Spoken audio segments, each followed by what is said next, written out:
Good morning, how are you doing? My name is Ongeshi Kariuki, karibu sana. Kama kawaida, every Thursday, every Tuesday, you know, it's Unfiltered show.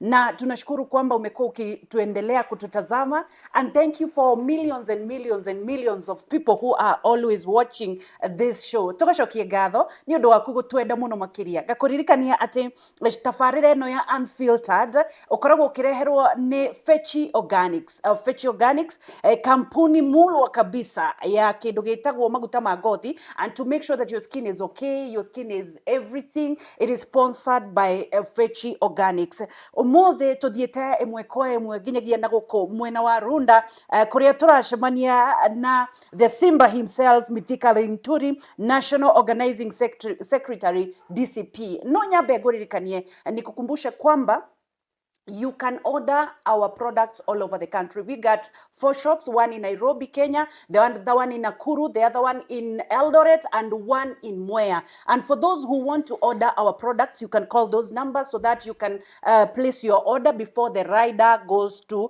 dispatch. 0769 is our number, 0769 507 696. 0769 507 696.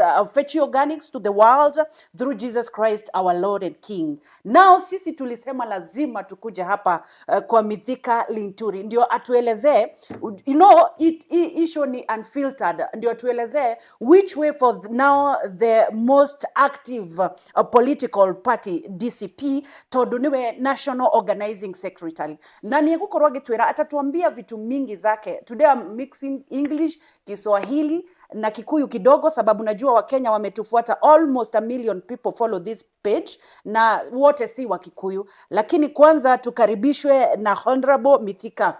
Mheshimiwa, good morning. Asante na karibu sana. Yes. This is what I've been waiting for. Yes. So I think this is the right time to talk to the listeners and your audience. Right.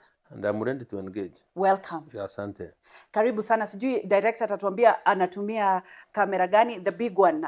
Maybe unaweza tuelezea umekuwa aje mheshimiwa for a while, maybe hatujakuwa tukikuona ukiwa actively engaging in politics, but now we know you are the National Organizing Secretary DCP. Maybe you can say hi to the viewers and remind them. Kwanza, I think to the listeners ama watu wale wanatuangalia, nataka kuwasalimia asubuhi ya leo na kuambia ya kwamba mimi ni mzima, niko sawa, na pia mimi nikiwa katibu wa mipango wa chama cha D.C.P, naomba pia popote walipo waendelee kusikiza ground, waendelee kusikiza Wakenya, sababu huu muda tulio nao tunataka kuhakikisha ya kwamba tunafanya mambo kulingana na vile Wakenya wanataka. True. Everyone wants to be listened to. Ukiongezi wewe ukiwa mama, watoto wako wanasema wasikize. They have an issue. If they have an issue, lazima wasikize, because you cannot force them to do things, you must reason with them. Kama ni mzee, lazima pia asikize mama. Kama ni hata serikali lazima isikize mwananchi. Na tumekosea na tumeanguka kama serikali sababu ya kutumia kifua, kutosikiza Wakenya na kufikiria kila wakati lazima ama nguvu ama kiburi haya inaweza kutufikisha popote.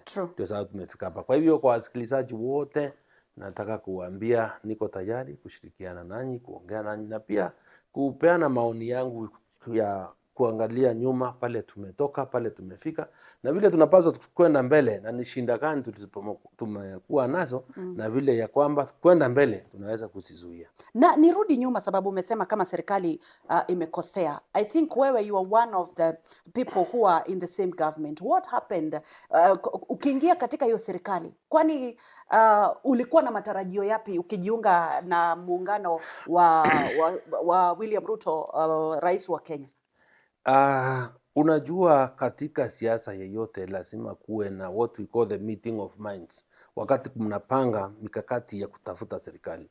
Na serikali mnatafuta sababu ya kwanza, maana kubwa ya watu wale wanatafuta serikali ni kuona vile tunaweza kupata serikali iweze kuhudumia Mkenya. Na tukielewa kwamba Wakenya wako na changamoto mingi.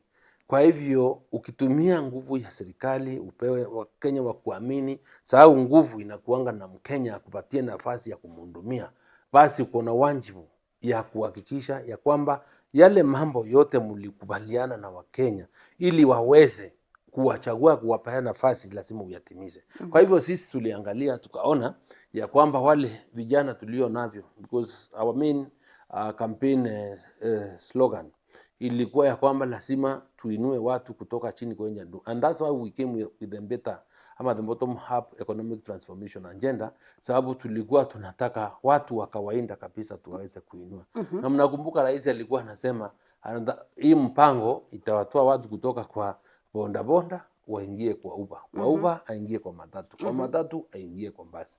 Na alafu pia biashara tungeimarisha uchumi ili watu waweze kufanya biashara na waweze kupata pesa. So mimi kama mtu mmoja ambaye pia huwa naamini na empowerment ya watu na watu kupewa nguvu ya kiuchumi, kibiashara na nini, nikaona hapa this is a good idea. Right. Kutokana kwa ile Jubilee agenda, na after all Mheshimiwa Uhuru Kenyatta alikuwa na staff. So sisi tukaingiana vizuri na tulikuwa na historia na tulikuwa tunajuana kwa muda mrefu. So tukaanza kupanga.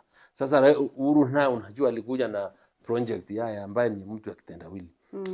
Na sisi hatukuwa tunasikizana na yeye, sababu pia alikuwa ametumezi wakati alikuja na mambo ya mabadiliko ya katiba, ili walikuwa wanaita BBI, tukapigana nayo, sababu tukaona hata ile BBI mambo ilikuwako haikuwa ina address ile watu wa Kenya. So we have a lot of many things that brought us together and that we all shared as issues of common interest towards addressing the future of the country. That's how we came together. Okay. So na tulipo ungana pamoja, nataka kushukuru Wakenya, sababu Wakenya waliweka handi yao, wakatupigia kura, na tukapigiwa kura, Rais William Ruto akawa rais. Ikawa sasa ni sisi tunaachwa sasa na ile ndeni ya kuwatumikia, kuwahudumia na kuwatimizia ahadi. Right. So basana sasa sisi tulipopewa nafasi na kurundi, tulijaribu na nilipata kazi wakati niliingia ofisi kama waziri on 27 October kukuwa na changamoto mingi sana. Na huo wakati tuliamua kwamba unajua hii timu ya kitendawili hii ya Raila ilikuwa kila wakati kuna sufuria kwa kichwa wakisema kuna njaa, cost of living imepanda. So lazima ningefikiria wanaituone ni vipi tungeweza kutekeleza shinda za chakula katika nchi. Ndio tukakuja na mikakati ili kuhakikisha chakula imepatikana. We allowed imports into the country duty free so that we will increase supply ya hizi food stuff. And the meantime tukijipanga vile turudisha wakulima kule mashambani ili waweze kushalisha chakula yetu. That's how we came up with the program ya kuandikisha wakulima waweze kutambulika kwa system yetu ili tuwaweze pia kuwasaidia na subsidy kama za fertilizer na nini ili wafanye production. So we went na policy ya kusupport production against consumption ili ilikuwako mbele. So Wakenya the first year wakaona kweli we started doing things and chakula bei zikaanza kuteremka. Lakini unajua Wangeshi, that was not the only thing. We had made promises. And I think what broke the camel's back and why I think is doomed and he must fail, ni kwamba unajua hata wakati tulikuwa tunaingiana na yeye tulikuwa tumekubaliana, if you go to YouTube you find the clips zake akisema mambo ya kuleta vita Kenya na ili uweze kupata mgao wa serikali hatutakubali. So it was common interest, common decision that serikali ya William ama ya Kenya Kwanza haitaweza kukubali mambo ya kugawa serikali. Na kwa hivyo wakati wote tulikuwa tunajua we want to have a good opposition that will put government into check and that will put government into its toes for it to deliver on the promise that we are given. Wacha nikuulize swali. Umesema kwamba mheshimiwa mlikuwa mnafanya kazi na Uhuru Muigai Kenyatta, akawa kwamba hamuelewani ama zile mambo zake haziendani na vile mnataka. Ukakuwa sasa umeingia saidi ya President William Ruto. nyinyi na William Ruto mnahusiana vipi? Ni mwandani wako ama alikuchagua vipi ili uje uwe katika waziri wa Sikiza nikwambie, hatusemi tulikosana na Uhuru. Tulisema Uhuru alikuwa anamaliza tamu yake. Alright. And because he was on his last term, tukapanga kutafuta serikali because me I was a senator. I was in parliament. So tukaona kulingana na maoni yetu vile tungetaka Kenya iende post Uhuru, ni hiyo mpango nimekwambia ya kuleta kuinua watu na nini. That's how we ended up joining William Ruto. But William Ruto hakuwa mgeni kwetu. Unajua mimi nimekuwa na yeye mbunge. Nilikuwa na yeye mbunge na hata Uhuru tulikuwa na yeye mbunge. Nilikuwa mbunge na Mwai Kibaki, nilikuwa mbunge na viongozi hata akina Raila, hawa wote. So we had some history and we used to be in KANU. Pamoja kutoka. So it's somebody I had known for a long time.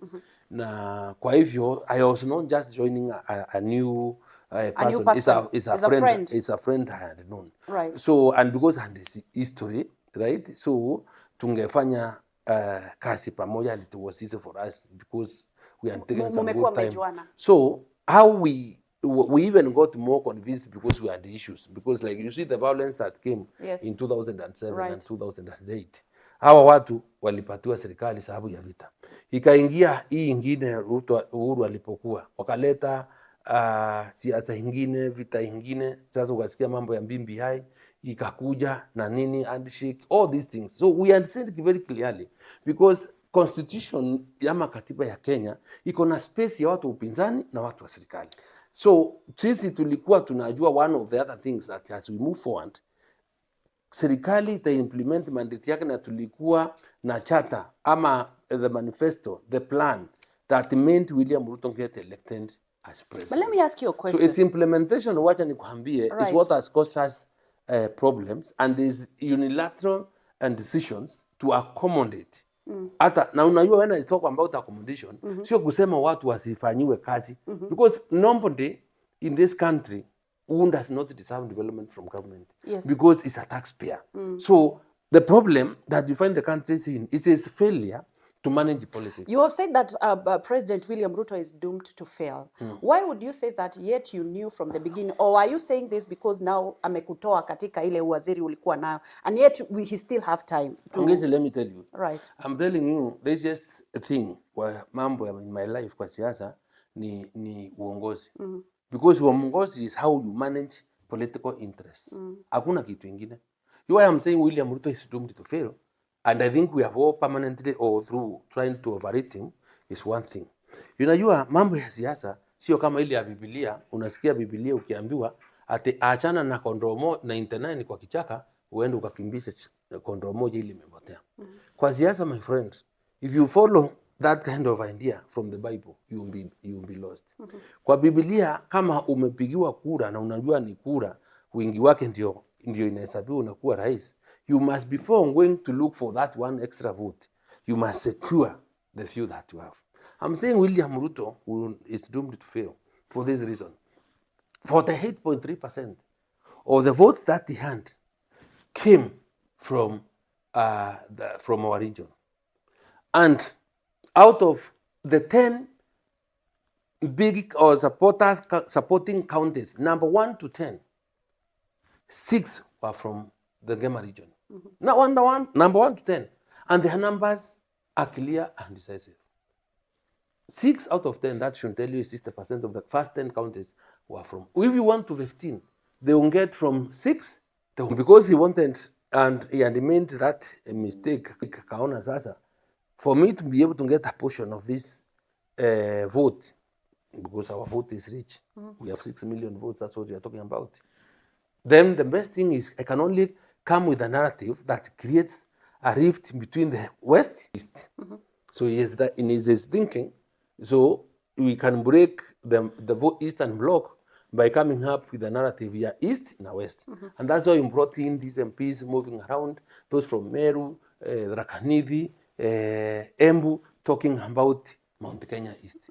Because his target is to ensure that our strength in our unity, the strength in our numbers, if what he was to succeed, then atagawa hiyo kura badala iende kwa one basket, Yes. igawanyike. And that's the reason why he brought in Kindiki after impeaching Gachagua as a deputy president, for him to have a leverage on deciding to block. Talking of impeachment, let us go back to what happened to you. What happened to you with the fertilizer? Because also, when you talk about impeachment of Gachagua, there are some issues that were brought forward, and we are not speaking about Gachagua right now. Let us go back to your docket. What happened to the fertilizer, and was it justified that you gave the subsidized fertilizer to farmers?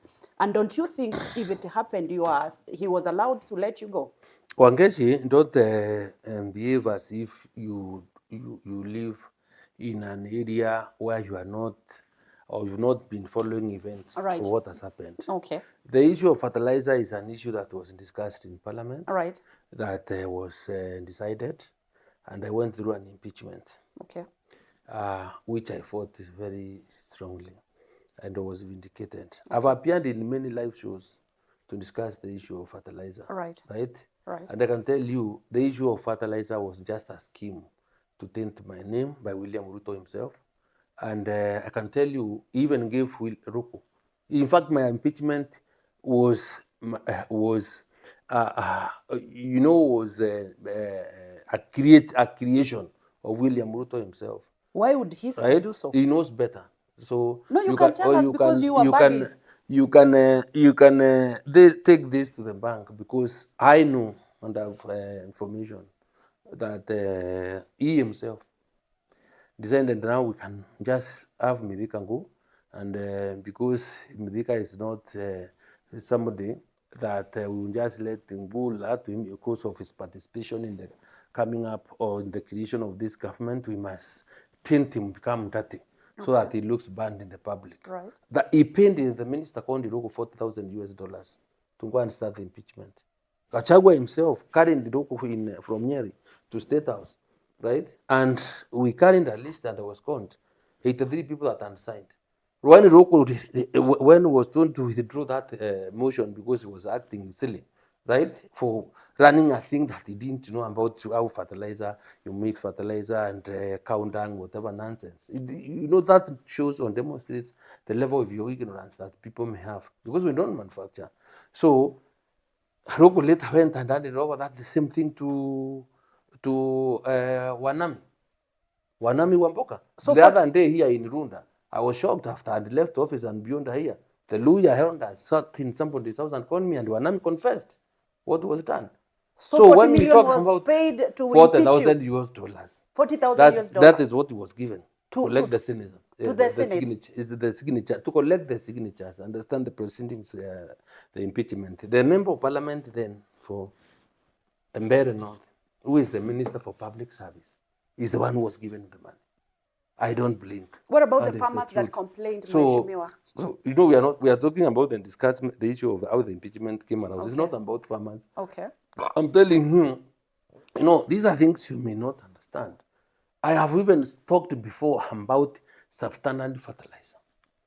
I have talked about how we were given fertilizer by Russian government and by Algeria, and the PS authorized when I refused the letter, or gave a letter in conjunction with KRI to take fertilizer to Uganda, to Tanzania, have it blended and came in, and those are the tests that failed the tests.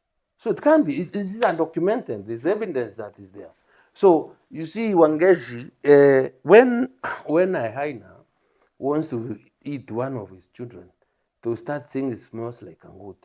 So William Ruto is the one who organized, planned for my impeachment, and he used his people to do it because he hates us. He really didn't want me. And then I couldn't believe it. I was being told, but I couldn't believe him because he was my very good friend. There are things that you don't do to a friend.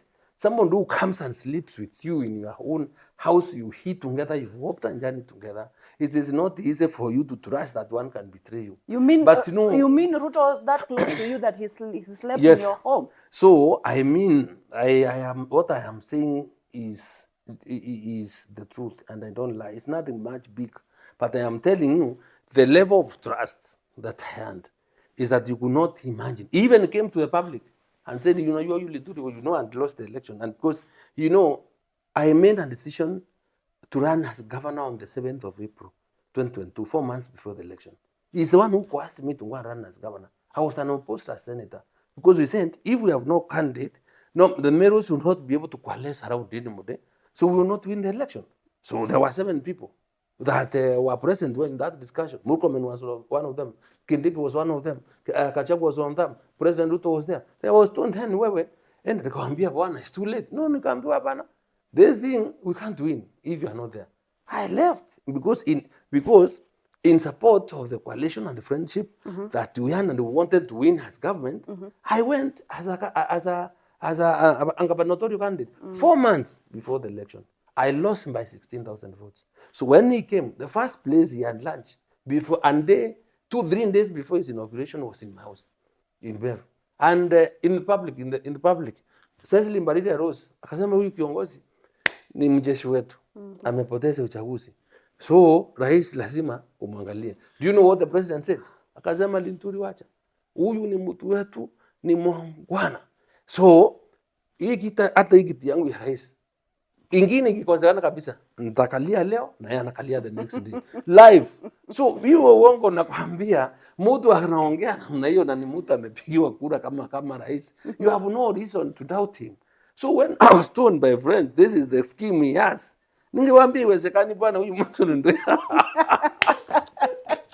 Wacha nikuulize. You know, I've never seen somebody who lies with a Bible. William Ruto will lie to you with a Bible, looking to you on your face. Is somebody who will hug you or kiss you, lakini ameshika bunduki ya kukudunga. But that means, Mheshimiwa, he is a very clever person. Why would you say that he's sidelining Mount Kenya region? Let me tell you, yet he knows the capacity that it carries kumweka katika hiyo kiti. If we knew, and he has Kithure Kindiki. Let me tell you, see, when God wants to destroy you, he makes you mad, right? Unatoka wazimu. And then you become unreasonable. You know, in legal parlance, there's a way we define an unreasonable man. An unreasonable man, if you went to the Black's Law Dictionary, we will tell you is a man who suffers from overconfidence or apprehension. So at times you will get that level and you forget very fast of those small things. How people vote, reasons for voting, and you think, you know, unapendwa sana. My friend, so you see, unasema akona Kindiki. Sikatai akona yeye. Si mimi nilitoka. Right. Na Karachagu wakamtoa. Na hao watu wake wote walikuwa wamemwambia tukifukuza hawa watakufa, hawataongea, that will be dead. It will be a gone story. So now after we have gone, na tumeenda. So tumesaulika. If I went to Meru today with all those MPs there, kuna mtu ataongea kwa mkutano wangu? Can they do in a meeting or they have to pay people? So uongozi isa ingine sisi ni favor ya Mungu tuko naye because we are honest people, and whatever we do it for the good of our people. We also supported William Ruto without any condition, and ndio nakwambia that is what now has caused bitterness within the community. Karochagwa handai angine tukasema huyu mtu umekuwa na yeye kwa muda mrefu, so hizi hata hii agreement wengine wanataka hatuna. So we put into our people into this arrangement without a political party. And all political parties are instruments that negotiate power. So sisi tuliamini mtu, tupomwamini tumempatia, ametufukuza sisi sote. So and then we said we will not repeat a mistake again, and that's how we said once we're out, we said we will do a party that will mobilize all the votes in this country, those that believe in us, ili tu negotiate naso kwa rais yule tutasaidia. Ama kama ni sisi. So mnataka kusema mlikosea wa Kenya? Tulikosea, wacha nikwambie tulikosea, na tunaomba msamaha wale wanasikiza. Please, we are sorry on behalf of the Mgema people, on behalf on my own behalf, and those people that believe in me and follow me in support of William Ruto. Please forgive me because I never knew this guy angepandilika na angekuwa mkora wa KIT. And he has people who are following. He betrayed our trust. You know, that's why we are painful. Because even if something is not, you know, when you have written something, if there is any dispute, you can only refer to a document to resolve the dispute because it's contractual, really leave you. But where tukiangiana hivi Wangeshi na tukubaliane tunafanya hivi na hakuna kuandikiana, you have a responsibility to honor your promise. Because So it is you and you are conscious. Hamukuandikiana. Sisi tutaongeana na mtu rafiki yetu bwana. Sasa wewe mutaandika aje? Na tunaongea na muuliza naambia kia Mungu, hii serikali ni yenu. Kila kitu mnataka ni yenu. Kama mtu anakaa kwa mkutano anasema wewe Linturi nisipokaa hapa leo ni wewe utakuwa unakalia kiti. What are you telling us? So I am telling people, Kenyans must be very cautious. William Ruto is not somebody that you can trust.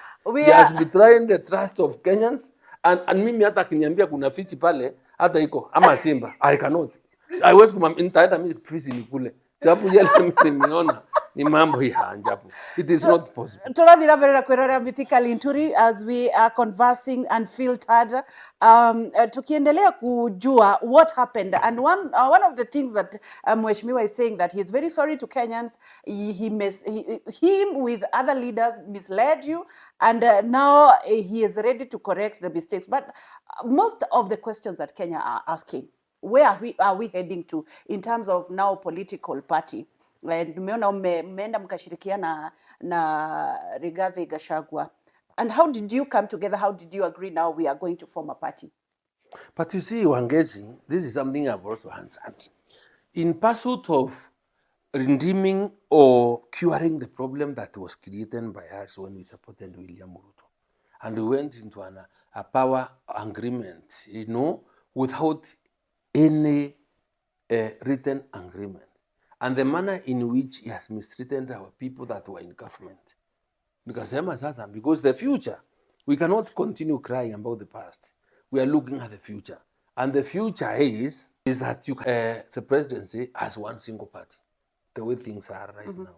So you must have your people and negotiate with the others. To have the leverage, for us have to have the right institution, because or formation, we must have a political party. And this is what messed us, because we didn't have. So in general, we'll have our own party. We'll mobilize people to get into a party. We'll tell them what we believe in. And we'll map the country and see where we have the greatest support and numbers. So that now, anybody else that we want to deal with, tutakuwa tunasema nyumba hii yetu iko na 1, 2, 3. Na wewe uko na ngapi? And you see, right now, you've seen I am a member of the United Opposition Alliance. We are around 7 principals. And we meet and we talk. And we meet and talk because we have realized Kenyans have been treated to a lot of lies, a lot of kutenga, a lot of promises. People, Mimi, Wangezi, I can't even understand the quality of our leaders that we have in that parliament. Like, nimetoka, Merus were in parliament, in State House the other day, 2 weeks ago. And those, I don't want to insult them, to call them, the president raises up and reads a list of what he is going to do there in Meru. Na kila mtu anasimama juu akipiga makofi. And hawa watu wanapelekwa na kuambiwa, because people don't know if the president reads a list ya watu wa kutoka kule Gembe kwa watu wa kutoka kule South Imenti, hawajui pande ile. Watu wa kule Igembe ama Tigania hawajui project zile za Sikoburi. Everyone was clapping. So what shocked me, and why I'm telling you, my greatest problem with our people, and even the president himself, is not even the lying. It's the ability to believe in their own lies. So, hawa watu na kuambia, wale projects wanapigia kelele zilianzishwa 2016 na Uhuru Kenyatta. From 2016 to date, in 2025, ni 9 years ago. These projects have been ongoing. These projects, na hiyo last week, if you look at the budget ya Kenya sahi, hizo amesoma hapo, haiko na allocation ya budget katika budget ya Kenya. And these MPs are lying to people. Nauru rais anandanganya watu, ati watu tutatengeneza barabara. Na hii barabara iko kwa mstari. 9 years, haikuna kazi imefanywa. 3 years, into his presidency, the allocation amefanya kwa barabara 1.2 billion is 50 million. And people are clapping. Let me ask you, maybe you say that ametenga the Gema region, and are you saying this because now he has Raila Odinga in the government? And what was your take in inclusion of Raila Odinga as the broad-based government? Is that your problem? Maybe that's why you're saying... Let me tell you, Wangeshi, Kenyans deliberately decided Raila should be in the opposition. So when Raila was voted, lost the election, he should have lived with the belief that now Kenyans have said no to me, let me put this government into check. Yeah. So President Ruto going to, and remember, the problem we had with him, na Uhuru Kenyatta, is the issue of also the handshake. And umeenda, una expect sasa, ukienda njioni, ng'ombe imeshiba, unaenda kukamua. So wewe umeenda na ukalisi ukaenda kwa soko kununua kitu kingine hata chumvi hiyo ng'ombe.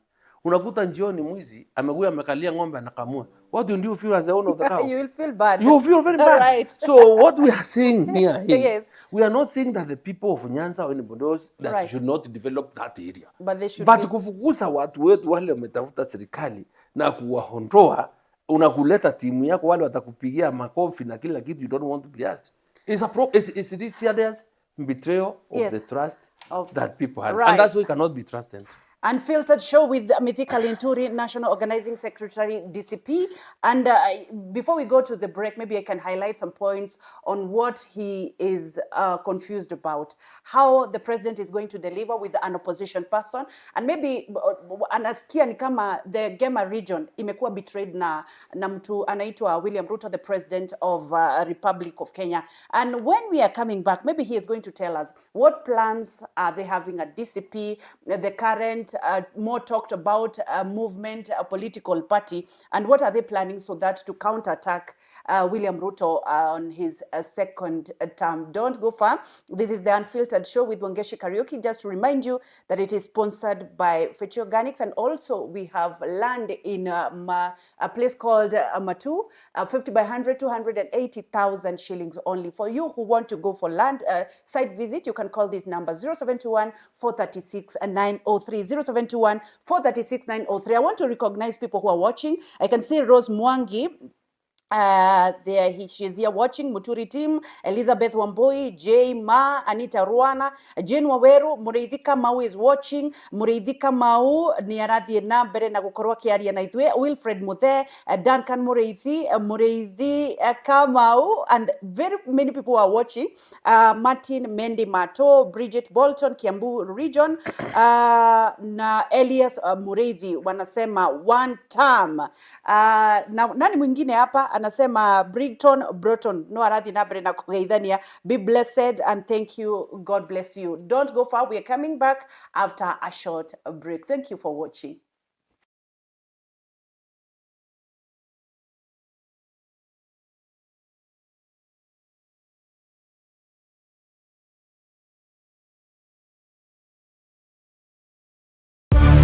Organics, maguta maria matheretie makiri ma ngothi kumana na thundo, munyegerera, dark spot, ona mathina mange ma njuĩrĩ ta kwaga gũkũra, rĩu nĩ makinyĩte Mwea Kirinyaga County, MTC Building First Floor, kũng'ethera Nice Digital City, nakuo Eldoret nĩ Quickmart First Floor. Cera nduka-inĩ ici kana ũhũre thimũ. Nairobi marĩ Ospa Mall, First Floor Shop F12, na Naikuru nĩ Baraka Plaza First Floor, Shop F2. Nĩ ũndũ wa ũhoro makĩria hũra thimũ 0769 507 696 kana 0740 157 504. Fetch Organics, ũkatũthondeke ngothi.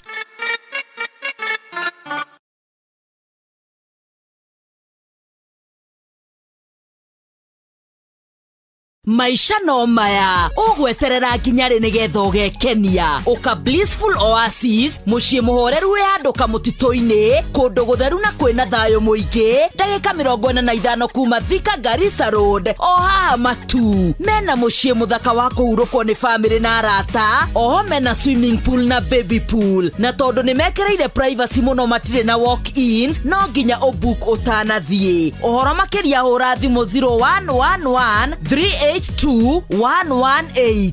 Blissful Oasis, a city in the bush.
Thank you for watching. Thank you for watching. This is Unfiltered Show brought to you by Wangeshi Karaoke.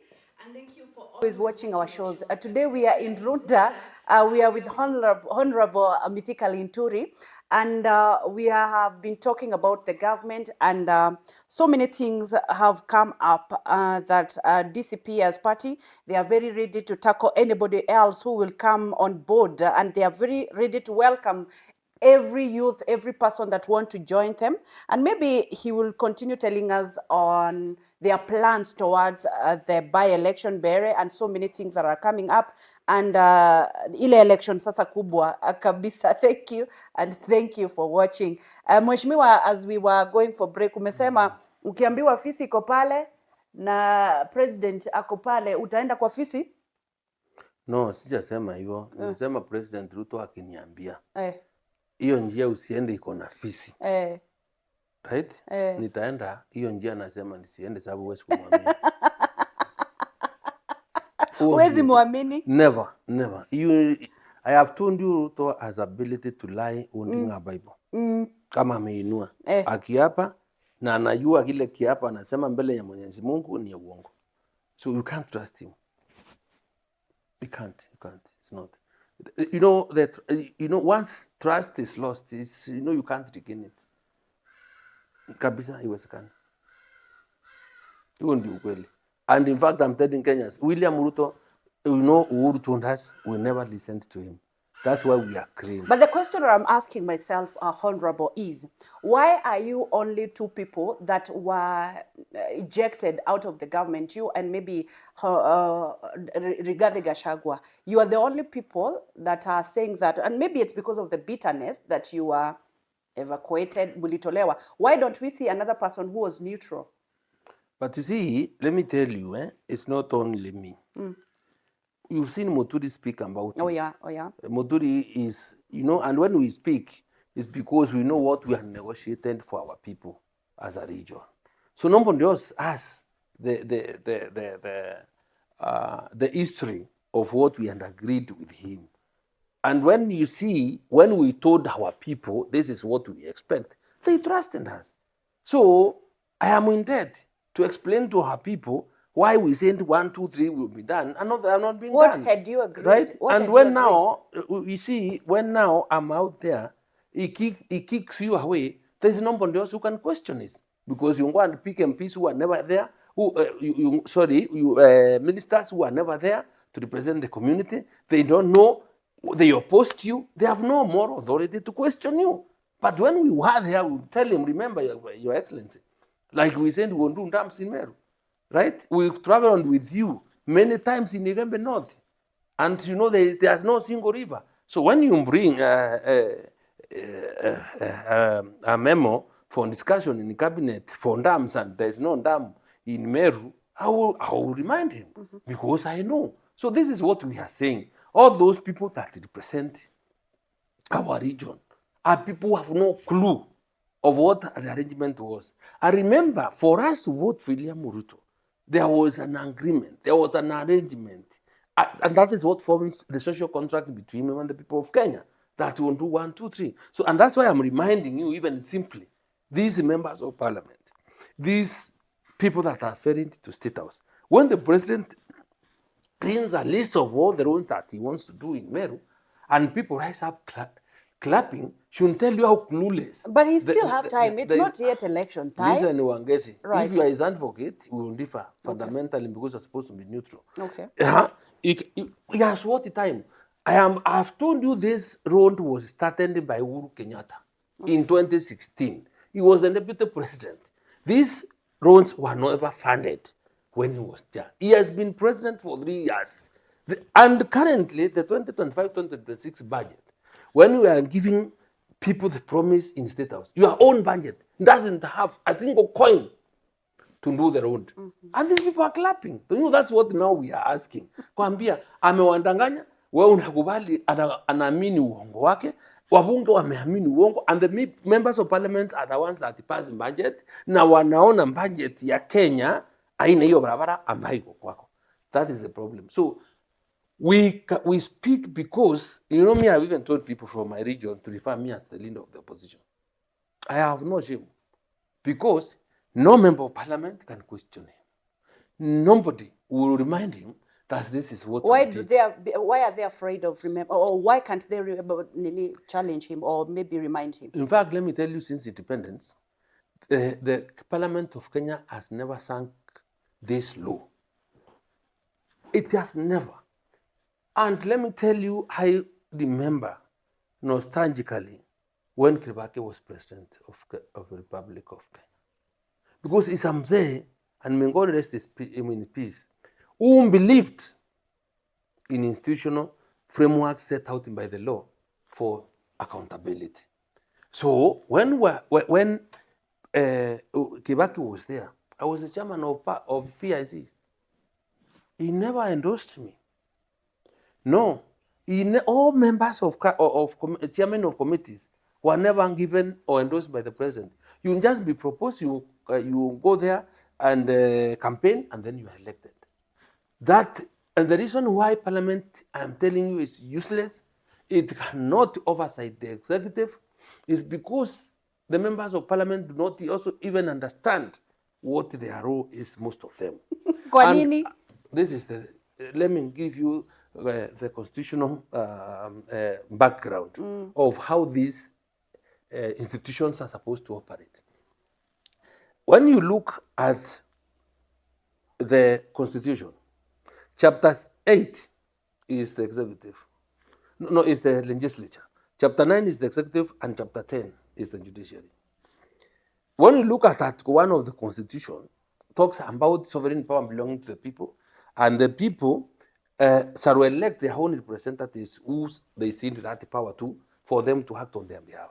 So why you find that the power of the people is given prominence is because power is always handed over by the people, right? Not by anyone else. Yeah, sure. So parliament exercises that authority ya mwananchi mwenyewe. So mwananchi is supposed to use parliament to check the excesses of the executive. So why mwananchi amepea huyo is because they know absolute power corrupts and corrupts absolutely. So when you have a rogue president whose parliament cannot check, right?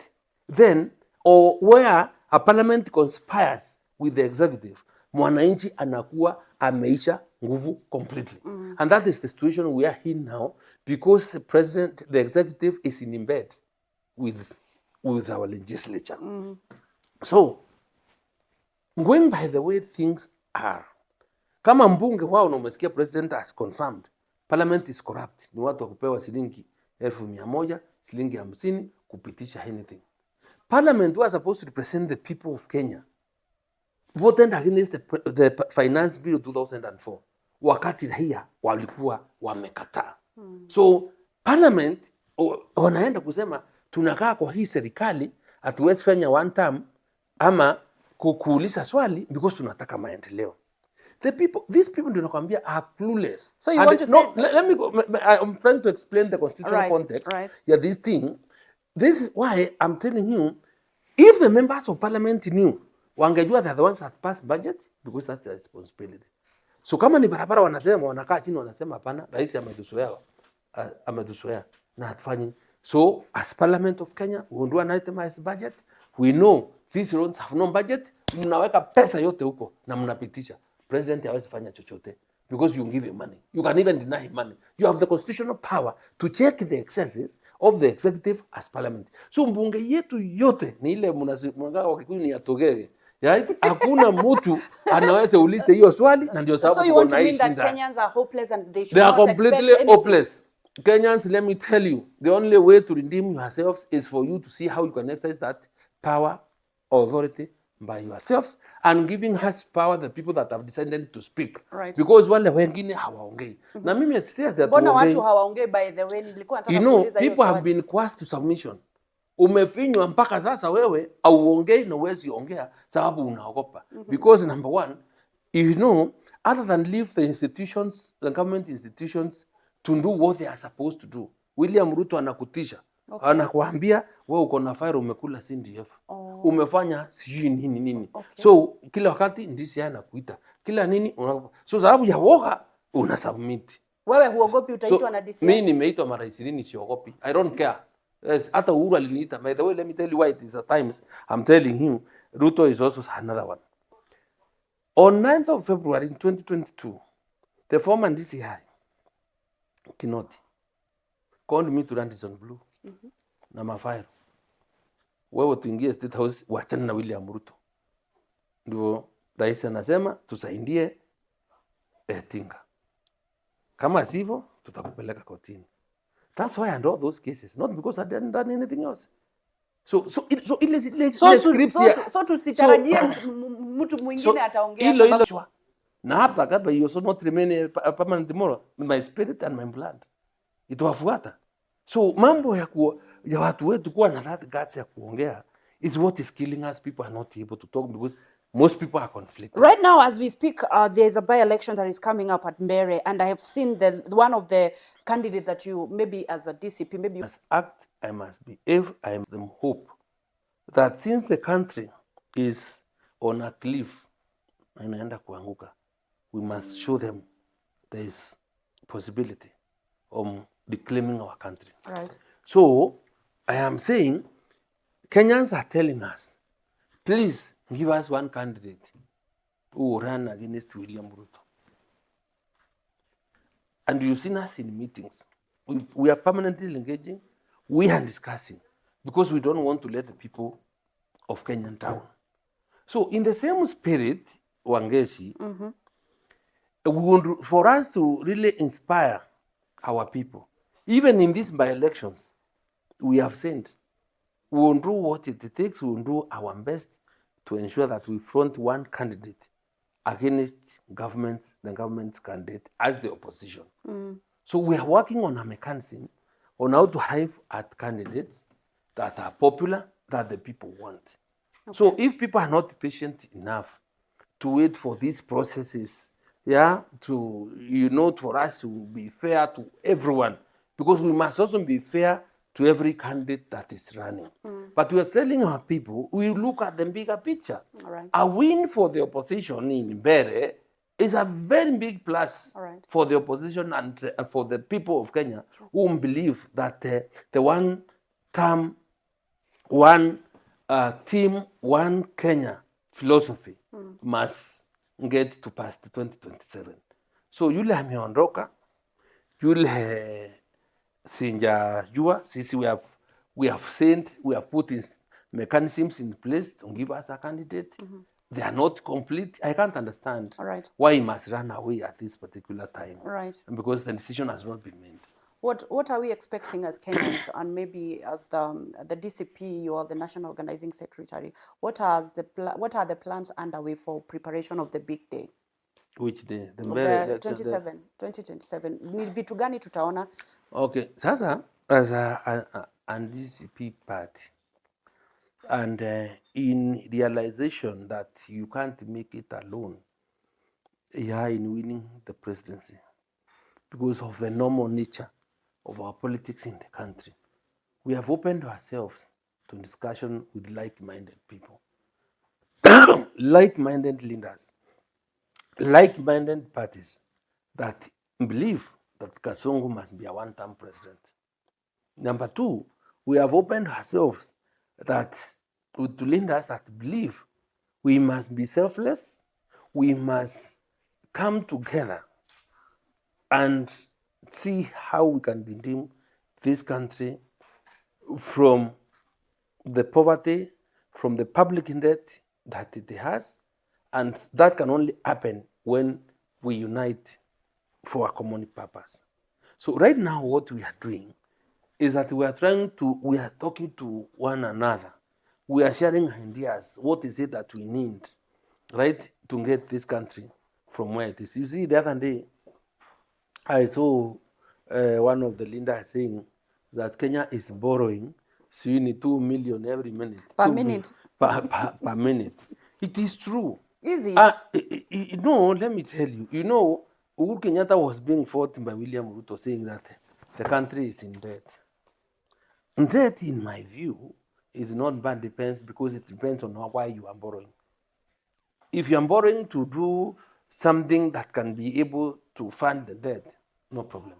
But if you are borrowing that money to steal, you are borrowing money to finance the purchase of the software system Yasha at 104 billion when it's supposed to cost 1 billion, right? Or you are borrowing money to call people to State House and give them handouts of 10,000, whoever attends, then it's not sustainable.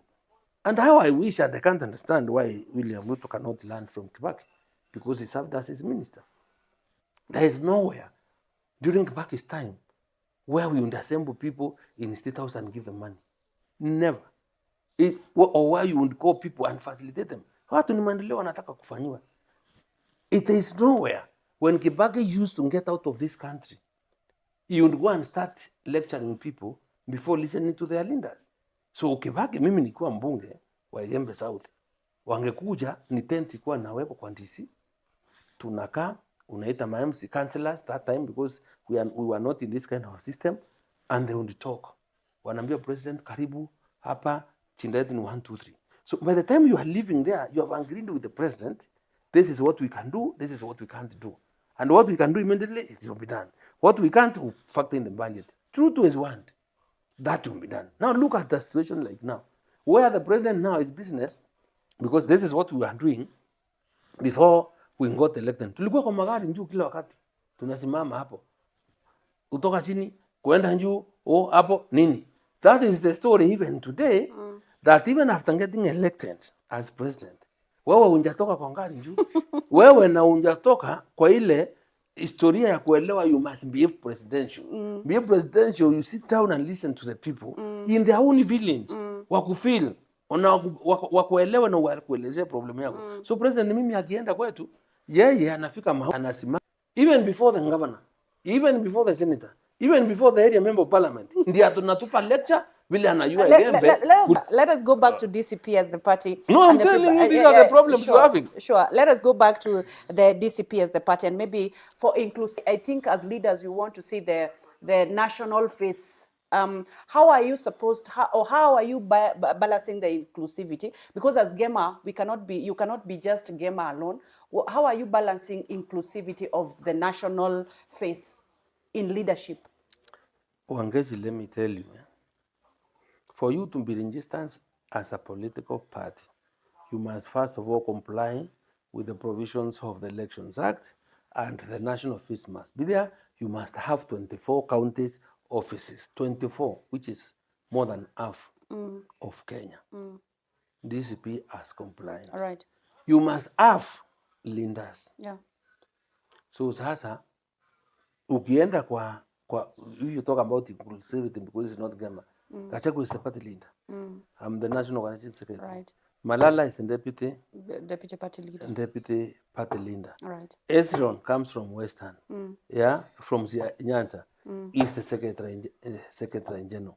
The other Oakley, they are Kina Masais, so our party in terms of compliance, mambo ya agenda, regional, na nini is compliant. Probably what you may not find is that our officials may not be as vocal as the party leader or as the national organizing secretary or the deputy leader. Right. Remember, sisi sasa, we've been politicians. Right. And we also newsmakers.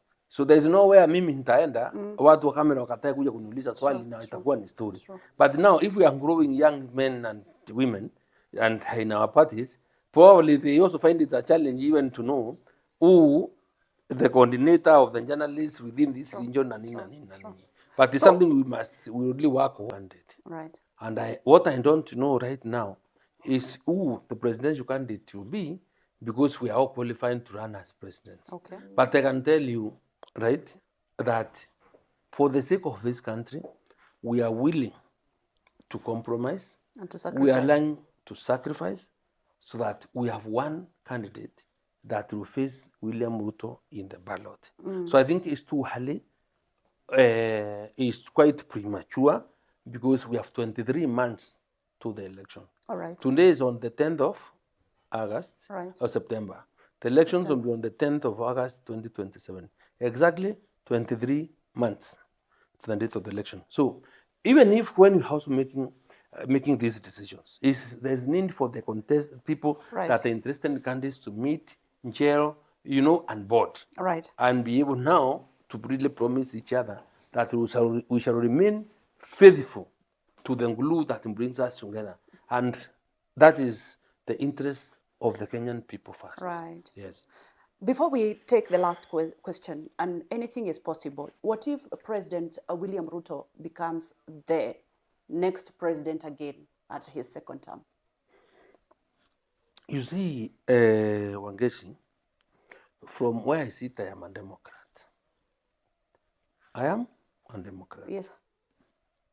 If for any reason that the people of Kenya will decide they want to get themselves into even a deeper hole than they are in by electing President William Ruto as for a second term, I will be very surprised.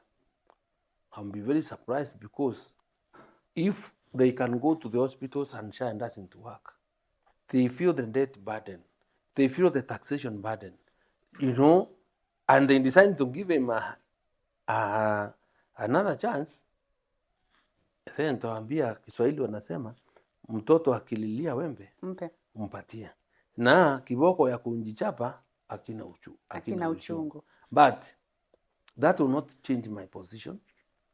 I will personally, right, ask my other leaders that we cannot join him in government.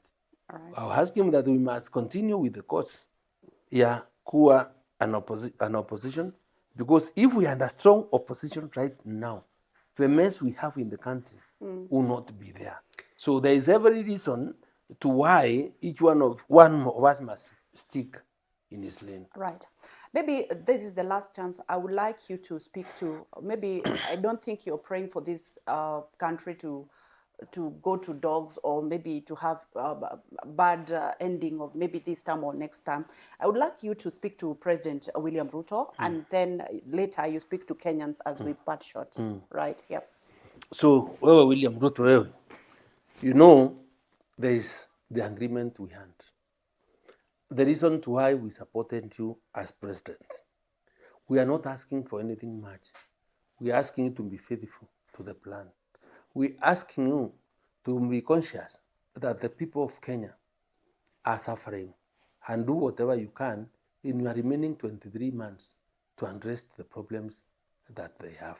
At least that you'll be able to redeem yourself to a certain percentage, so that even when we send you to Sugoi, then at least you'll have people that can easily come and say jambo rahisi tulikuwa namna hii. But if we continue this way, you'll have lost power, and you still would have lost friends, which will be a great tragedy. Nyinyi wa Kenya munaelewa sababu gani mlimpigia William Ruto kura.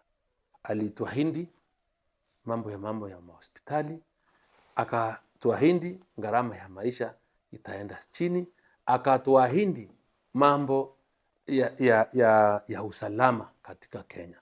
This is the first time tumeona rais akisema watoto piga risasi, wakufe, waende wakiendanga.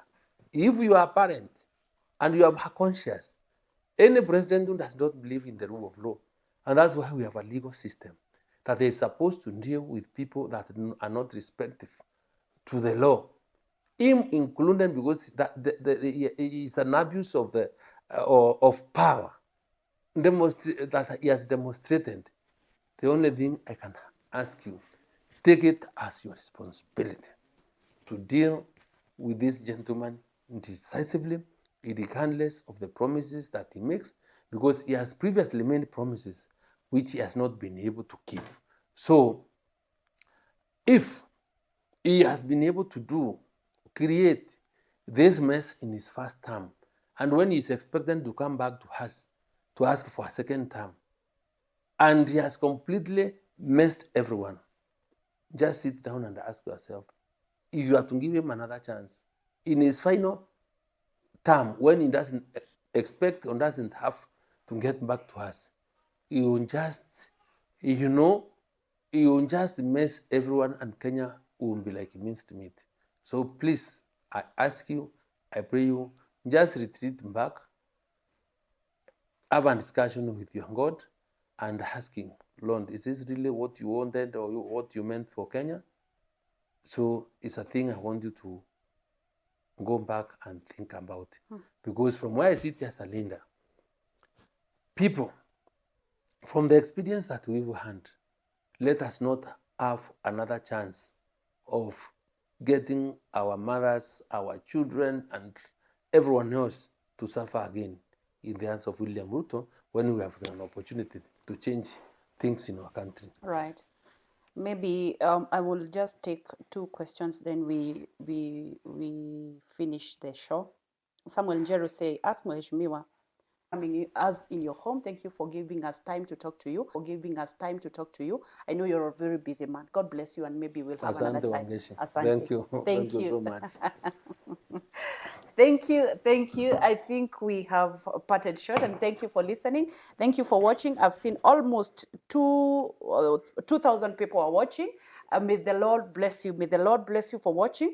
And I know every person is praying for the betterment of this country. Even the president, I don't think he would love to have a legacy that has no something to show, and maybe he's working and the remaining to, maybe he's going to fulfill his promises. Thank you so much for everything.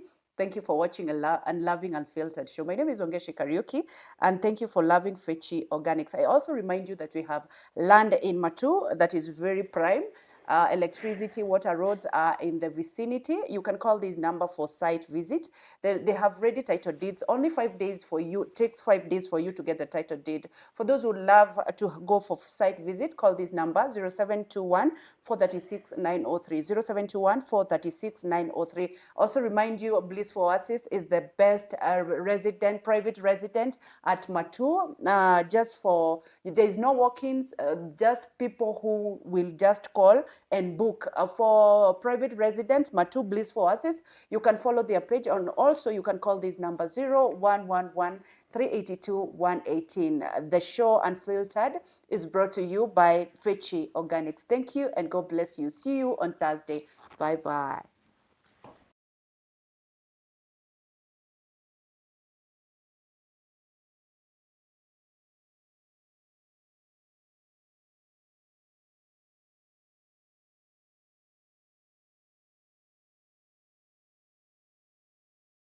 Veggie Organics, maguta maria matheretie makiri ma ngothi kumana na thundo, munyegerera, dark spot, ona mathina mangi ma njuĩrĩ ta kwaga gũkũra, rĩu nĩ makinyĩte Mwea Kirinyaga County, MTC Building First Floor, kũng'ethera Nice Digital City, nakuo Eldoret nĩ Quickmart First Floor. Cera duka-inĩ ici kana ũhũre thimũ. Nairobi marĩ o Spar Mall, First Floor Shop F12, na Naikuru nĩ Baraka Plaza First Floor, Shop F2. Nĩ ũndũ wa ũhoro makĩria hũra thimũ 0769 507 696 kana 0740 157 504. Veggie Organics, ũkatũthondeke ngothi.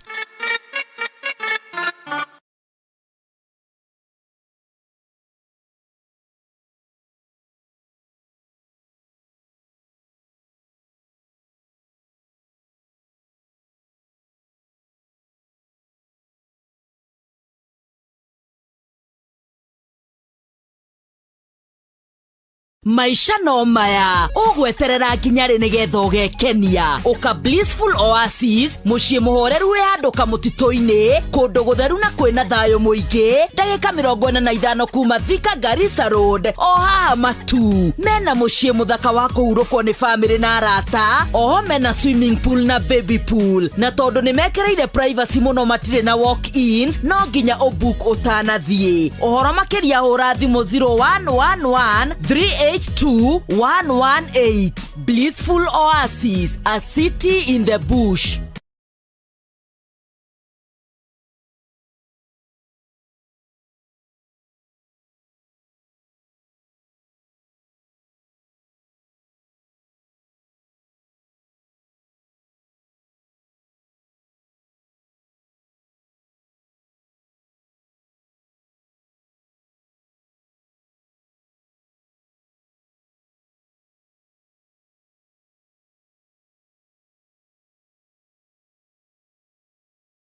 Cash money ugatinirio 20,000 ukuriha 280,000 wega wa mugunda uyu uradiri na mwene haha kwa haha niki kingikugiria kugia mugunda tondu migunda mingi igiaga goro ikagia thitima ndiri ugacoka gutire na mai riu ni ihinda riaku kugia mugunda waku o ndagika 45 kuma mucii munene wa Nairobi haha matu mugunda wina raithi wina barabara wina mathukuru wina thitima na kwina andu makite already riu ri niki gigukugiriria ugure mugunda wa ciringi 300,000 na tiga uguo wariha cash money ugatinirio 20,000 ukuriha 280,000 wega wa mugunda uyu uradiri na mwene haha kwa haha nduri na mundu ungi nduri na broker na muno muno ni ati mugunda uyu ni ugaitwo koguo wetereire tu ritwa riaku thutha wa thiku 4 ugie na title deed ni undu wa horo makiria hura thimu namba 0721 436 903 0721